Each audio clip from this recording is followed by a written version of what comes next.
I'm George Reister. He's Ralph Amsden, and this is Reister or Wrong, the intersection where sports, business, society, and pop culture meet the truth.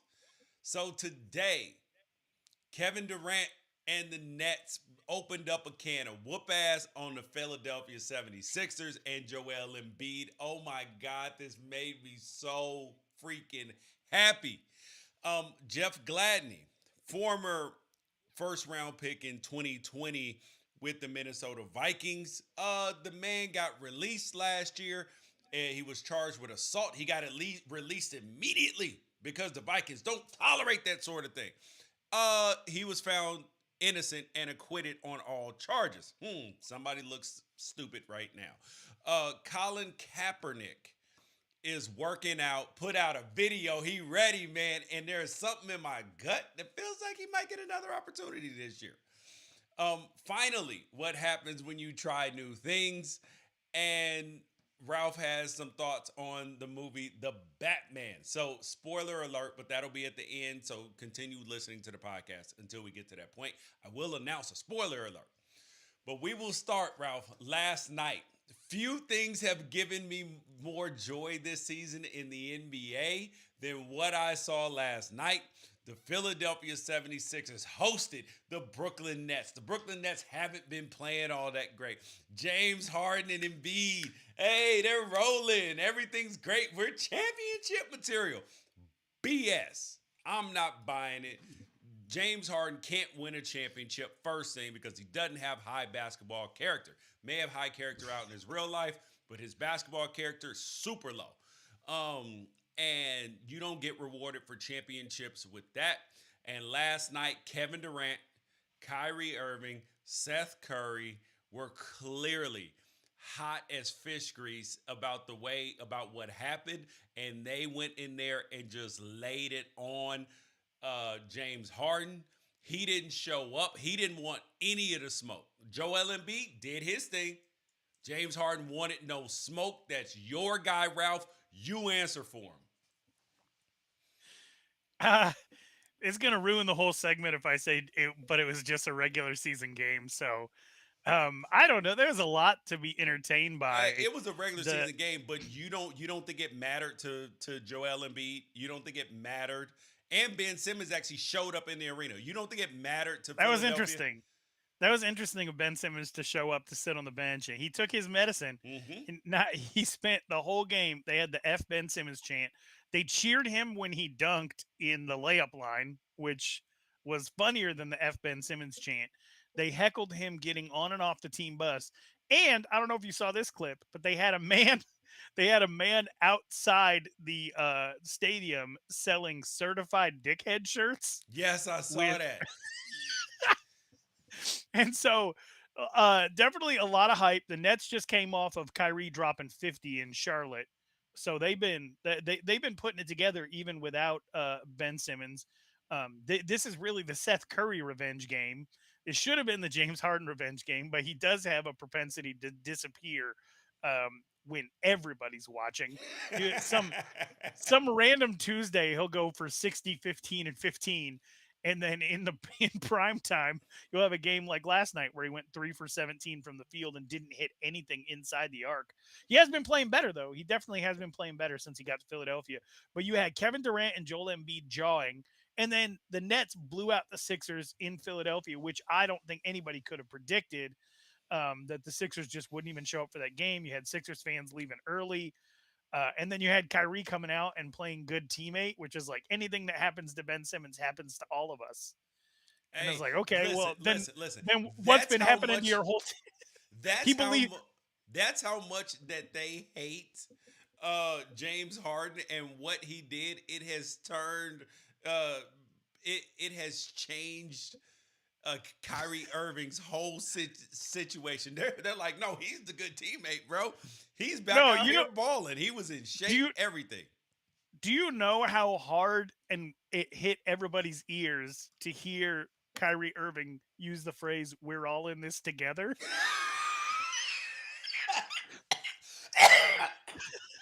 after Oh, dude, after I almost fainted everything he from pulled coughing so hard. After everything he Ah, pulled this year, he turns around and he's like, "Hey, what happens to one of us happens to all of us." oh my It's like, God. "Oh man, come on, dude." Oh, bro. Oh, Anyway, congratulations to the Nets, yeah. Listen, I which said they're it still when like around 500, aren't they? I said it when this trade first happened that the Nets were going to be better off, that they were going to have a much better chance of winning a championship than anybody else. And I mean, so the Nets are the eighth seed right now. That game put them one game above 500. The Sixers are currently the three seed, 3 games out of first place. It is really cool to see what has essentially been the little brother conference of the NBA for the last 2 decades have really good Eastern Conference teams and a defending champion in the Bucks. Yeah, that's weird because they normally have, just one or the other. Like they Yeah. don't have everything going at the same time. And I want to believe in the Eastern Conference, but then again, crippled Suns team just went into Miami on the back end of a back to back and blew out the number 1 seed Yeah. Heat at home. So shout out to Heat culture. I think it's better for the NBA when the Eastern Conference is stacked, and the Eastern Conference was stacked for the formative years of me loving basketball. Those Eastern conferences that Jordan worked his way through were awesome. And Yep. so the idea that you have the Raptors currently in the 7 seed who are like 4 years off a championship, the Cavaliers are good again. The Bulls are good again. The Sixers are good again. The Bucks are the defending champions. The Heat were in the finals 2 years ago. They're back on top of the 1 seed, and even Charlotte and Atlanta are right there trying to get the last couple of playoff spots. I'm excited. I'm Dude, excited. Last night do was you a know what's the precursor to greatest what part could be the about best this? playoffs ever. The greatest part about this is that the Brooklyn Nets have a legitimate shot to get the 6th seed because I all I want is a first round matchup between the 76ers and the Nets, bro. Is there anything that we could get that's better than that? And then the Nets to send their ass home? Well, the only thing that we could get that would be better than that is if the Knicks, if the bottom hadn't have fallen out of the Knicks and Hawks season. They should give us a 7 game series of Hawks and Knicks that isn't part of the playoffs. No, dude, dude, Knicks fans don't want to have to suffer through this anymore. Dude, they They're are, done. They're yeah, tapping out. yeah, and I don't blame them. Now, on to another big story. So this came out last. This story goes back to August of last year, and then fast forward to this year.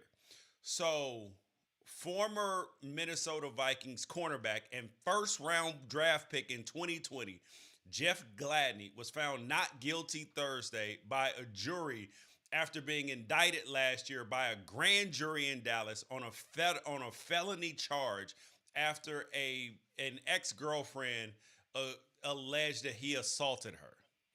So, and after he allegedly assaulted her, the team immediately released a statement. Listen, we don't stand for that sort of thing here in the Minnesota Vikings.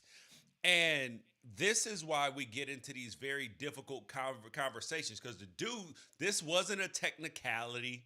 This was something that was not true. Fundamentally, was not true that he did not do. So he was found not guilty, but he got released. So his name got trashed, first thing, by somebody who lied. He was um, fired from his job, lost millions of dollars. Now that he's going to have to sue to get back. How terrible is this? Because, and this is the part Ralph, that I don't think that people truly acknowledge when they just say, believe all women, right? Or believe Hmm. all people who say that they're victims. I have never subscribed to that. I always say, believe people enough to investigate it. Believe Yeah. them enough to investigate it. Because when you immediately fire people or immediately, take them out of work or this or that, What you have done is you have put power in the hands of bad actors. And granted, I truly believe the majority of people that say that they were assaulted, raped, whatever, man, woman, child, whatever, the overwhelming majority of them are absolutely telling the truth. Right. But the problem is that when you don't just believe them enough to investigate it, you now give power to the small minority of bad actors who then can now weaponize claims because like against Chris Brown. Chris Brown was just accused of rape. Turns out the girl was just mad that he ghosted her. Good thing he kept the direct messages that clearly proved his innocence, and they dropped all charges. But these are the types of things that I mean, Reuben Foster ended up in this situation, and this is why if you make a false claim and it's proven to be false, like it is clear that you lied, you should go to jail.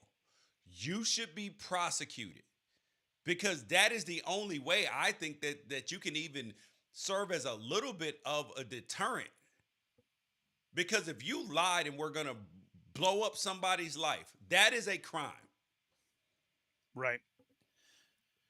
Is it the same finding, because the Chris Brown situation is different, I think, than the Jeff Gladney one. In that, is it the same if you're found innocent? Because being found innocent doesn't mean that the other person is guilty. It means that the prosecution didn't meet their burden of proof to find you Correct. Correct. guilty, right? And we have other situations like yesterday, Jussie Smollett was sentenced to 150 days in jail, 3 years probation, um, for what seems to be a staged hate crime in the streets of Chicago. Yeah, And but he's so not suicidal though. He's not suicidal. that was very interesting. We could spend a long time talking about that, um, that whole thing. But so you are you saying that you should have the option to then charge somebody who made the accusation, and then you go through the entire trial process Yes. um, Yeah. again? Okay. Yeah. Yeah. Yeah. I mean, You put this person's life on pause. You've sullied their name. You have gotten them fired from their job, potentially thrown in jail for years, yeah. and you have no repercussions, especially if the evidence is very clear that you lied. Granted, there are some he said, she said situations where there's just not enough evidence to prove either way, and those cases don't get prosecuted. That's not what I'm talking about. I'm talking specifically about when there is evidence that shows that someone lied. Yeah. That's when your ass should be prosecuted. You should have to go get an attorney, face the music, and face jail time just like that person did. Living the stress for months like that person did. What do you think of, and again, this is just a bad idea on the fly said out loud, so please give me some grace on this. But the other day I was looking up like the different statutes for like what crops you're allowed to grow and what animals you're allowed to raise. Cause I got an acre of land out here in North Carolina. My kids might want Baller. a couple of chickens. Right. Baller. It's some grass. But my, and what I ended up finding out was like, it is legal according to like a 2018 farm bill. It's legal for people to farm hemp, like to raise for like CBD, as long as there's no THC in the plants or it's a low amount or undetectable or something like that. And one of the things that comes along with growing hemp is you can't have had a drug conviction in the last 10 years. So I say all that to say this: would you support uh, things such as like somebody who makes a false domestic violence accusation loses the ability to have like a marriage license?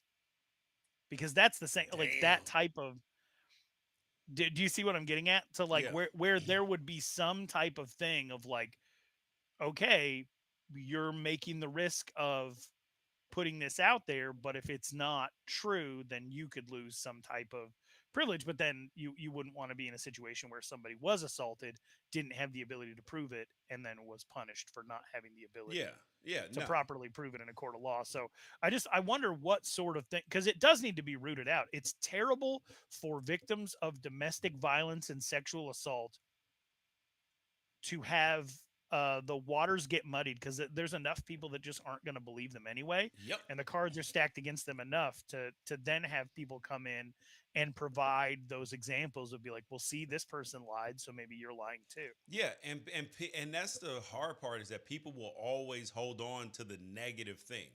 They will say, Yeah, "Well, listen, well, look at that case." And it'll be an outlier in terms of the amount of times that it happens. So if 95% of the accusations are true, this is like the whole thing with capital punishment.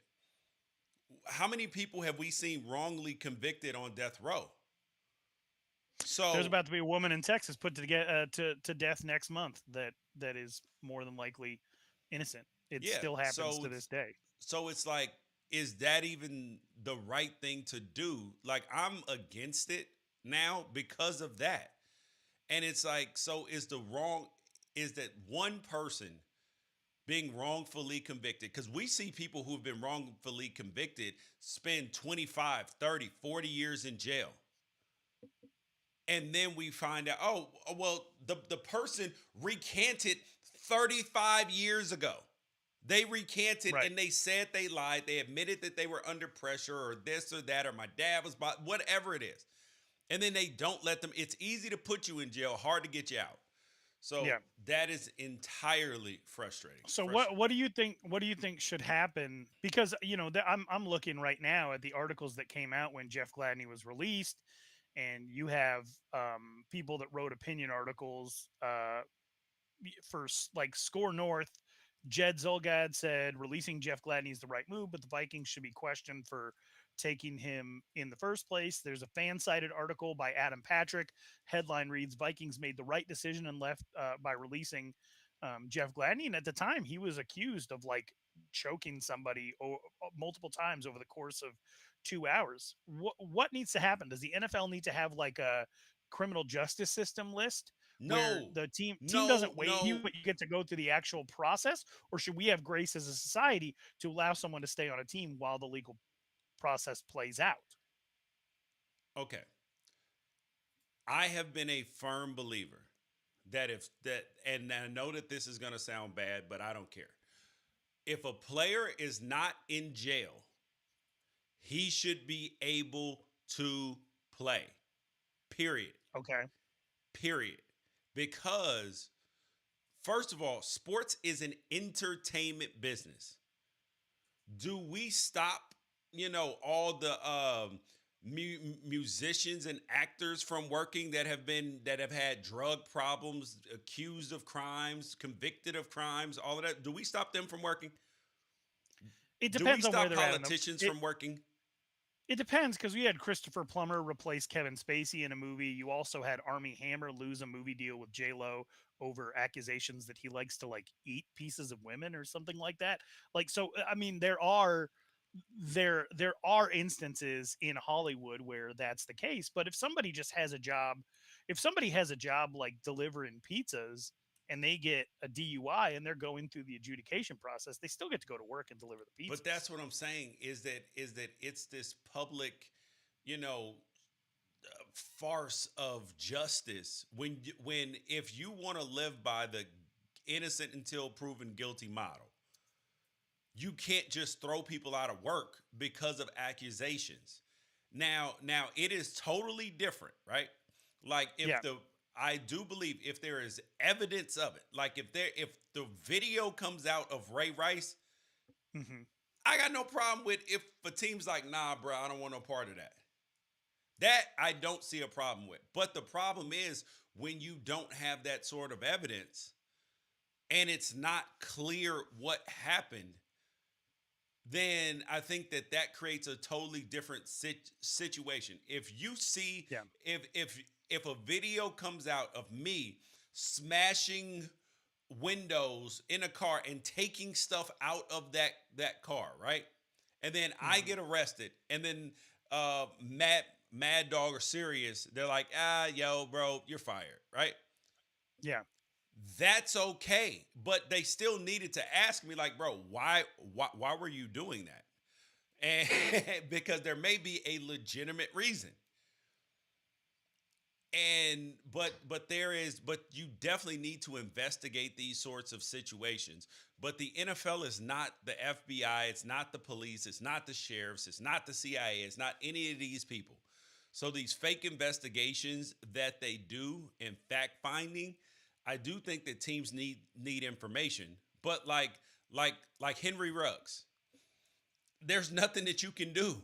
Like, he's going to Right. jail. Like, Yeah. and we've already gone over the drunk driving thing. And if a team has made a statement like, yo, if you get caught driving drunk, we're not having this on our team. Period. You will be released. Period. Like that's a hard and fast rule. Then then that's what it is. See, I don't mind those sorts of things. Like when people have institutional rules and then people break them. Sorry, bro, you have to go. But aside from that, Yeah. if you're not in jail, you should be able to play. I don't want to be the cynic in every situation, but I genuinely believe that when a lot of these teams make roster moves like this, it's more for the sake of out of sight, out of mind, Yep. so that they don't have to answer the questions about it. It's not that they actually feel like they're doing the world Oh uh, yeah. some good. No, no. They're They're just trying to like, make sure this that, is going to be a headache for us, and we don't want it. yeah, it's that Office Space scene where the main character asks his neighbor if he can come over, and he says, "No, I don't want you effing up my life too." Like they Exactly. just don't want the peripheral fallout. They don't want the questions that come from it. So what should happen to Jeff Gladney? Should the Vikings take him back, or should somebody If I'm take him him, back? I don't want to go back to the Vikings. But he was a first round pick in 2020 and played in all 16 games. And now that he's innocent, somebody is going to pick him up. Somebody has to, because he was a good player. Like, he was showing promise. So yeah, he will be now that he is innocent, bro. What would you say if you were him and the Vikings call you like, "Hey, bro, you want to come back?" I might wait. I might hold my tongue and make sure the phone rings a second time before I. Ooh, that's a good point. That's a very mature, calculated decision. I don't know if I'm Yeah. there. Well, I said I might. You know what I would do. You know me. You were like, "F this money." Yeah, Speaking of "F this money," Colin Kaepernick, who now Ralph can say his name because he used to call him Kaepernick, I but did. but he posted a video like, "Yo, I'm working out and I'm still ready." He looks jacked right now, dude. He's no longer skinny Colin Kaepernick. This is a man body, dude. This is an absolute man body. So he was born in what, 87. So he's 34 years old. He last played in the league in 2016, where he threw in 11 games. He threw 16 touchdowns, 4 picks, and 2,200 yards. With the shortage of quarterbacks that there are, and the Yeah. time that he's been away from the game, doing good stuff in the community, all this hasn't been making distraction noises, as teams often say. With the quarterback market the way it is, do you believe he gets called in for a workout? How do workouts work? They bring you in, they put you through like a rivals combine worth of drills, with some other people that they're working out, some wide receivers, tight ends, or running backs, and then they're like, he either has something They in the tank or not. they pay for your travel, Yep. right? Okay. They typically, the athlete's agent typically would like funnel it through media sources that you got to work out to create demand, right? Somebody else wants you, so other people might want you too, Okay. right? Um, to me, it's not worth the headache to put Colin Kaepernick through a workout. I would just sign him because you're Yeah, gonna get the because you can blowback always just either way. yeah. Like he does it, that he knows how to throw a football. Like, he's still got two arms, two legs. Yeah. And if I've seen enough video, I know that he's physically healthy. So I'll bring him in for that's actually a better point. Like I'm not gonna bring him in for a workout. I would just Yeah, because I'm like, what if I don't like what I see, and then I invite the public blowback from people who don't want me to have anything to do with Colin Kaepernick, and the people who believe that like I'm part of the Illuminati plot to exclude him when you don't ultimately end up signing him. If you're going to enter the storm, you might as well do it with 2 feet down. So then, and I keep coming back to this, and I feel like all we ever do is go round and round and around. Then the responsibility really falls on Colin Kaepernick to be open to the idea of signing a 1-year deal in a prove it situation. of course, bro. You It don't you think that like the people that think that he expects to to like sign for starter money, to sign for anything more than the 1, 2, 3, 4, 5, 6, 7 year minimum salary, right? mhm, Because that's the lowest possible salary that he could sign for. Actually, right. let me see what that is. They are ridiculous. If they think that salary by year. Let's put it this way: Colt McCoy at 34 or 35 years old for the Cardinals last year made the league minimum. It was 1 year, 1.2 million. Wait. How much 1.2. for which year? Colt McCoy last year at 35 years old for the Arizona Cardinals. Yeah. Backup, started a couple years, was on a 1 year, $1.2 million deal. Yep. And for a 7 year player, um, the the minimum salary for a seventh year player for this year is 1.12 million, and in 2023 it's 1.165. And I continue to carry a belief that I'm not 100% sure that he would play for that. What? Are you kidding me? Bro, he wants to get in the building. I'm telling you what the way he would sign a contract is.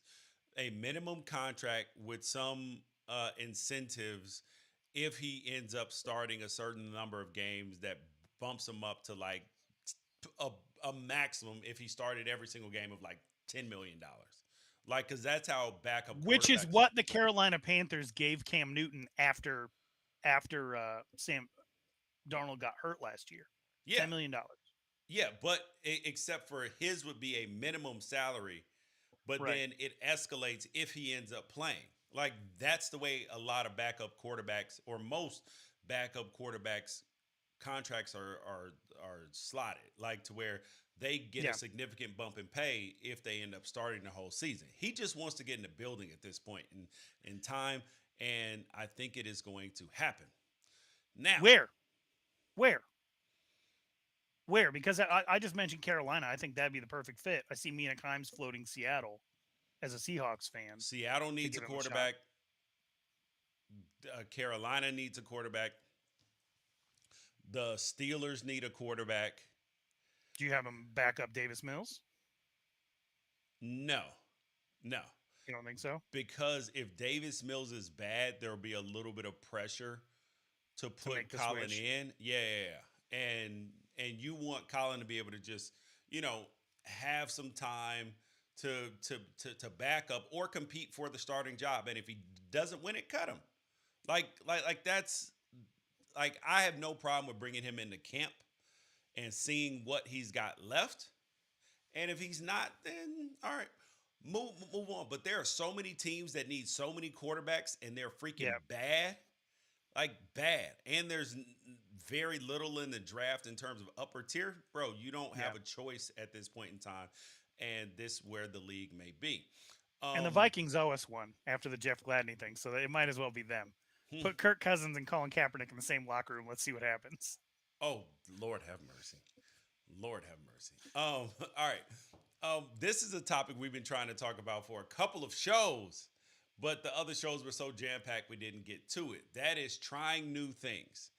And I have been a try new things kind of guy. I love the way that it impacts my kids, how they are getting a chance to experience things that I didn't when I was their age.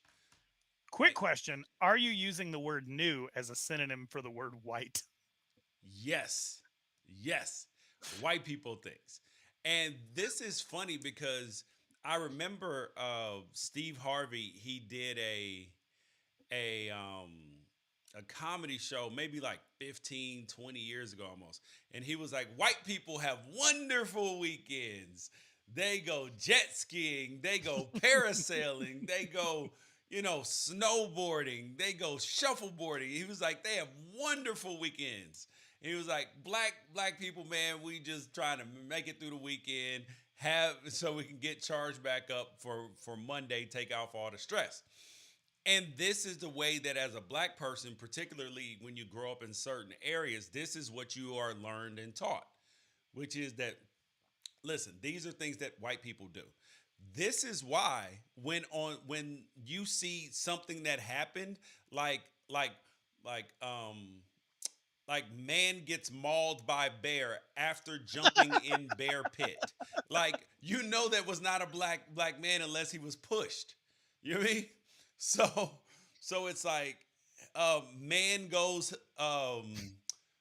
man missing after going hiking alone with no phone, backpacking for a week, and now we can't find him.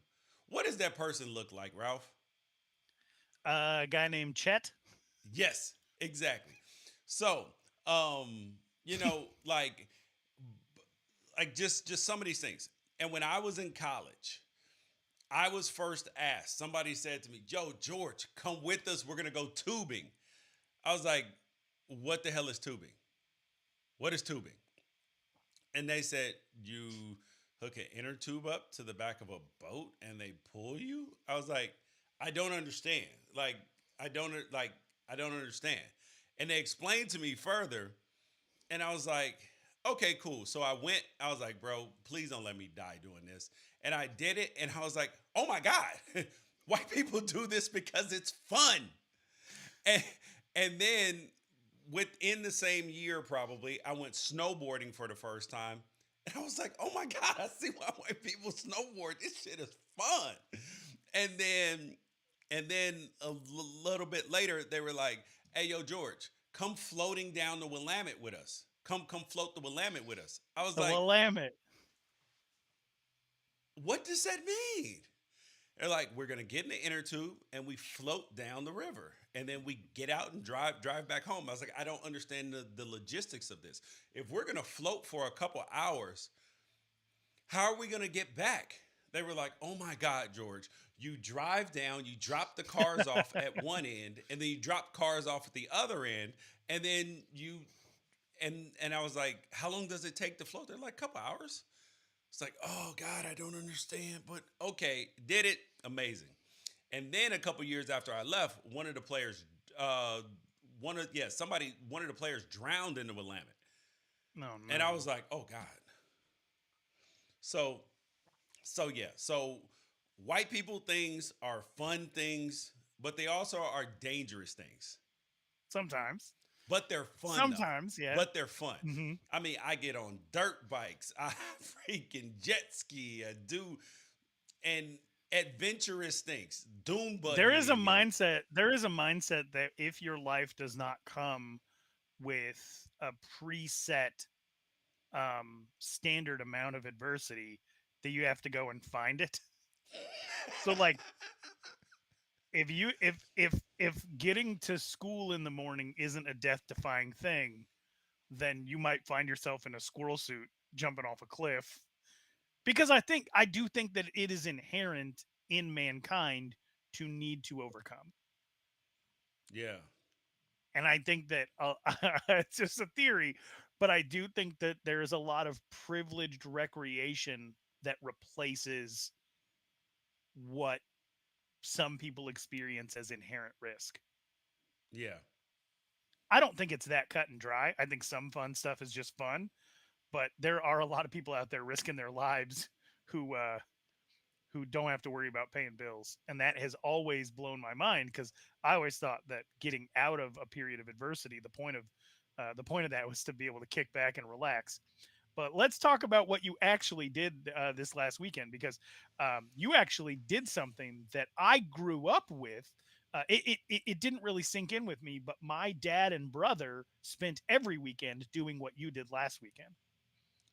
Okay, so what we did last weekend as a family, all seven of us, we went to Monster Jam at Hell yeah. Anaheim Stadium. Monster Jam, boy. Let's go. This was outstanding.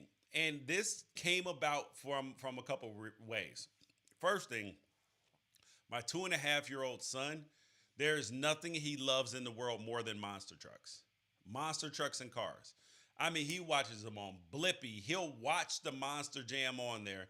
And then also, there is a friend of ours, Marcellus Wiley, who I saw he took his family there. So I was like, okay, hold up, let's see. And then we ended up going for the first time. It was an amazing experience. If you get a chance to take your family to Monster Jam, go. The tickets are affordable. The most expensive ticket was $55. So that is, it's not like going to an Angels game where you're going to spend $2,000. So depending on the size of your family, I have a big family. So but then you could actually get in the door for $20. And the best part about it is there is no bad seat in the entire house. There's no Really bad isn't. seat. Yeah. Just don't sit in the first like 2 or 3 rows because there are like barriers and it would be hard to see over them.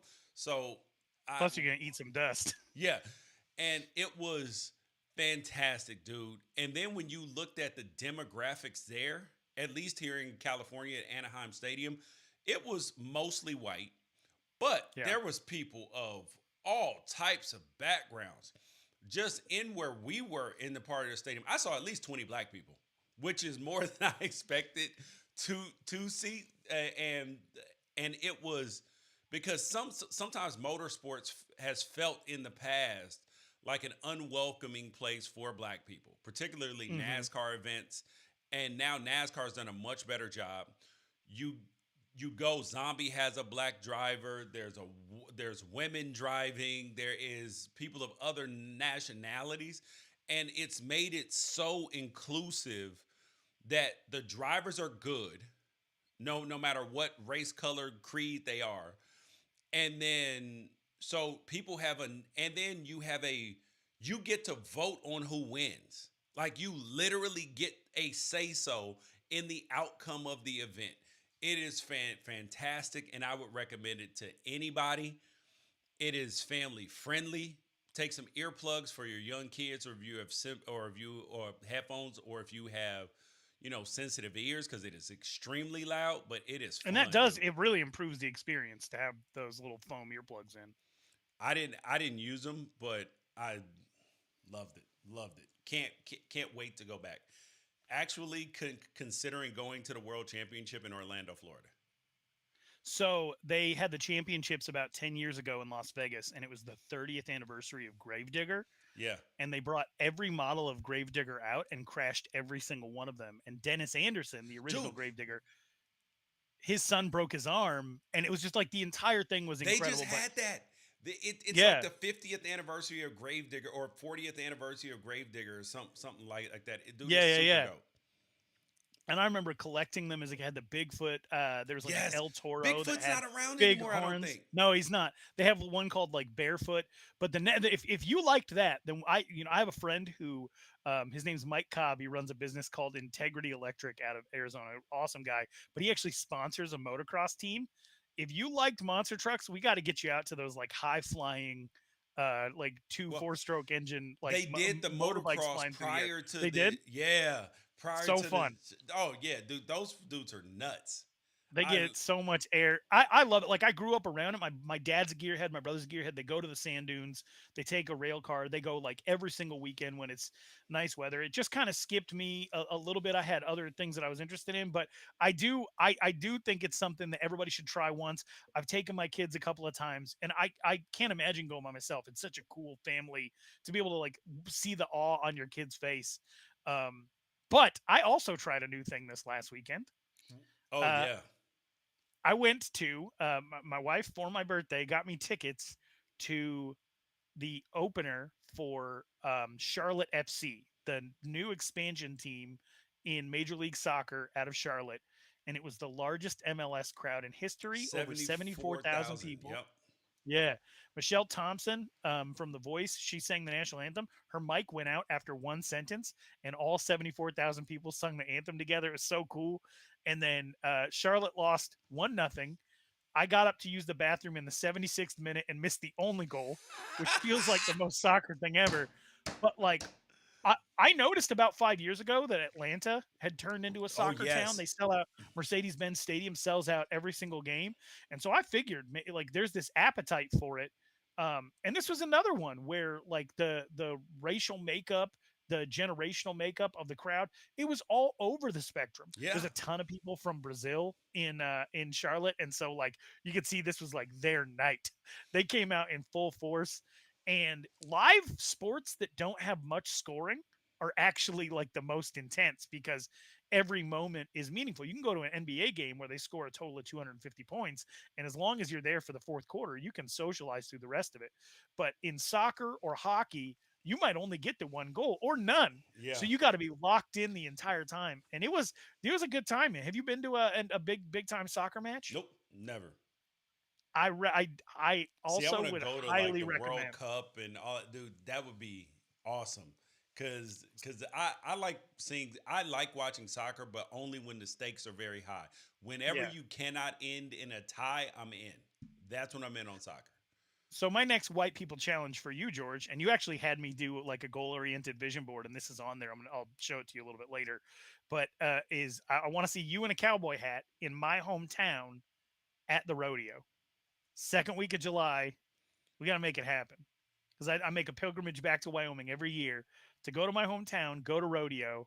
I Okay. want to see you. I want to see you out there in a cowboy hat, watching people ride bulls, ride broncos, rope calves, do barrel races. That's next. That's the next one. I definitely So want that you for you. want me to go dress up like a cowboy I and, absolutely do. bro, Go what to do you the think I am? go out to the bars. Go. There's a town street dance. Wait, in Wyoming. So is this a welcoming environment? Because I'm down. Because this is not my first forte in a cowboy outfit, bro. Hey, hey, that looks like natural. You look like you're about to I, say hook 'em. I was at Bill Pickett's rodeo. Oh, I know what that is. Yep, the black rodeo. Yeah, black rodeo. Well, this is less black than that one. But my people are there. The Indian relay races, Oh, and I'm you in. don't want to miss that. I'm in on because at least I know I have a safe haven if something jump off. And you'll find we there's about 5 black people in town. You'll spot them. Oh, I bet you I will. All right, the last thing up. A new movie just came out. One of the most iconic superheroes of all time. And I actually just had a debate with my kids last night. Who would win in a fight, Batman or Iron Man? I chose Iron Man, but anyways, the Batman just came out, new DC movie. Everybody's always excited when they rebirth Batman, when they did it with Batman Begins and Batman Forever. Like it's been rebooted since I was young. I mean, I grew up on the Adam West, which is still my favorite. Boom, pow, splat. And then you had Keaton, Michael yes, Keaton, yes, Michael Keaton, and then you've had stand-up comedian turned superhero. Love yeah. it. And so you've had so many of them, and this Batman to me did not live up to the hype. Yeah. So I guess you're gonna want to fast forward to the end of the podcast here um, if if you have not seen the movie yet or you don't want spoilers. My recommendation is that you could probably be fine not seeing it. The big deal is like every time is the actor that they picked to play Batman. Does he do a good job? Because there's people who are iffy on Clooney. They think he was a good Bruce Wayne, bad Batman. A lot of people, don't like Kilmer, but I know some people who swear by Val Kilmer. Most people really Val love Kilmer was Christian good as Bale. Batman. I was fine with him as Batman, 100% fine. And I like Christian Bale as Batman.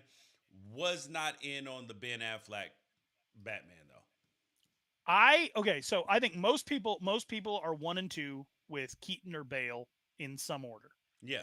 And I like Christian Bale a little bit more than Michael Keaton, but I love both of them. The rest of them, eh. Ben Affleck as an old, grizzled, like grouchy Batman, I thought that was kind of an interesting take. This is different than anything we've seen. There is no Bruce Wayne in this. No. And you might be saying to yourself, like, well, of course there is. I saw the preview. There's scenes where it's Bruce. It's not Bruce Wayne. No. Bruce Wayne literally, like, you were in a period of time in Batman's life in which there is no Bruce Wayne because he is, and he says it in the movie multiple times, he has become a nocturnal animal. He doesn't know how to behave as Bruce Wayne. He doesn't have any dialogue really as Bruce Wayne. Nope. This is all about the Batman, who is not good at being Batman yet. So it's like spending 3 hours watching Bambi learn how to walk. Yeah, Right? dude. He has no idea how to be Batman. He just has Violent. He's just violent. Yep. He is. You know who he is. He is an R-rated Hancock. Kinda, but Where his substance he abuse just is like wrecks insomnia. Yeah, he Yeah. wrecks shit in the process of trying to save stuff. Like, and he Yeah. doesn't have a full moral compass yet. Like, he's just Right. out there just like doing stuff, and in the process just wrecks everything. Like, there's one part in the movie where there's a car chase where he's chasing the Penguin, who actually liked the Penguin. I thought that was a good casting. I like the way the Colin Penguin. Farrell. Colin Farrell's a good actor. Yeah. He's a good actor, yeah. I just did not like how. So he chases the Penguin through the damn city, and just to ask him a couple questions, and hundreds of people had to have died. Oh, for sure. Like at a minimum, dozens of people burned alive because of this car chase, and the whole point was just to interrogate him semi-aggressively and then leave him alone. He didn't have to. There was no penalty whatsoever. No. Which is it's probably the most unnecessary scene in the movie, and at the same time the best scene in the movie. Correct. Because the way the car chase is filmed is like super innovative. The Batmobile is like really cool Yeah. in this movie because it feels like accessible. It feels like you could go rent that somewhere and drive it around. It's not as like cartoonish as some of the prior, or outlandish as some of the prior ones. This one was like a hardcore reinforced like dune buggy. Yeah, it's like a prepper's car, like a prepper's car if you gave him $1 billion. Yeah. So I did like Penguin. I really did. The Batman show of like the young Bruce Wayne, I thought that's the best take on Penguin so far. Gotham, I think, was the name of the TV show. Danny DeVito was cool too, but like this guy's the most stereotypical New Yorker in the world. He's like, forget about it, like with all the hands. Yeah, and it's a little distracting, but that was one of the good parts of the movie. I was one of the other things that, in on Catwoman, bro. She needs to stay. She needs to stay. Zoe Kravitz, she was cool. Yes, she was cool. There's this whole like plot line in the movie where John Turturro is a mob boss. He's even the Penguin's boss, and his name is like Falcone or something like that. And there's this whole plot line where he is Catwoman's father. The whole like, and they mention it throughout the movie a bunch of times, but then you find out at the end of the movie that he didn't know that he was her father. Yeah. Which like, just is super distracting because I don't know, it didn't really add anything. The other thing that I think people will not like about this movie is they cast a super good, super promising actor in Paul Dano to play the Riddler, and then they just put a bag over his head for the whole movie. And so that part could have been played by literally anyone. They didn't need to.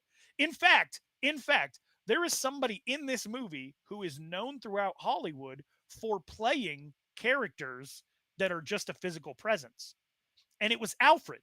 Alfred is played by Andy Serkis, who is, I don't know if you know this, George, Caesar in Planet of the Apes, Abe Sapien. He is Gollum in Lord of the Rings. He is mastered the whole mocap suit thing. And they could have just had him play the Riddler because since he had a mask on his face the whole time. Yeah. But instead, they give the role to Paul Dano, who really only has his mask off at the end of the movie. And the Riddler character is supposed to be the main villain. Yeah. and it just, I don't know, it kind of falls flat for me. Like, so much goes Okay, into the but first three people that okay, he but kills. then at the end, I was lost because when he was in the jail cell, it sounded like there was another Riddler. So I'm like, I who's think the that was the actual? Joker. I Oh think that was yes, yes, supposed to be yes, the yes, Joker. yes, yes, yes, yes. You are right. That's supposed to be the Joker. I don't know. It's not a fun movie. There's nothing fun about it. It's Nope. just super dark. There's stuff with the plot that makes you just want to, like the Riddler goes to such great lengths to kill his first three victims, and Such it's great almost links. like I mean, it Saw. is so calculated, in depth, Yeah. everything. It's almost like Saw actually murdered some of the people with his own hands. Yes. Like, and then the fourth victim was supposed to be Bruce Wayne, and all he does is mail him a tiny package bomb. And when it doesn't work, he's like, "Oh, I missed. Oops." Yeah. Like, it just, there's just things in the movie that felt like so out of place. I don't know. I think you should go see it. It's not fun. It's not funny. He's not good at being Batman yet, and there is no Bruce Wayne. So I mean, if you're gonna go see it, I just don't expect to leave being like, "Oh, that was worth my money." I just spent 2 years locked in my house in a pandemic, and then the first time that I leave to go to the movies is to go watch a movie about a dude who locked himself in a cave. Yep. So I don't know. All right. The last thing up, this you must see, people. You must see this. This is a police chase out here in LA, and this is hilarious.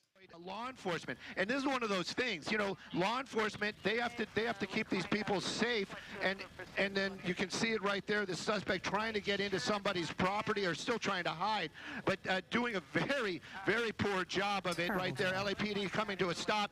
Oh, come on, guys, he's right there. The officer's running right by him. They're going right by him. Angie, our pilot today, talking on O2, trying to tell the officers that this suspect is right there.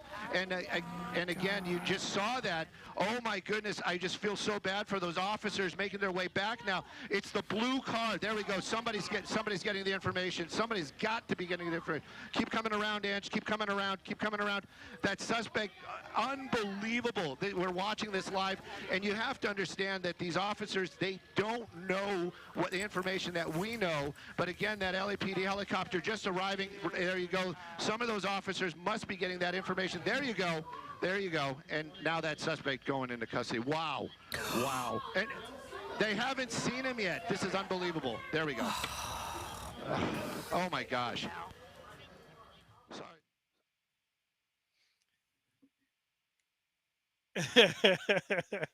Oh, that reminded me of every argument I've ever had with my wife about, like, did you look in the place where you left it? I'm like, of course I did. And then I go back and it's there.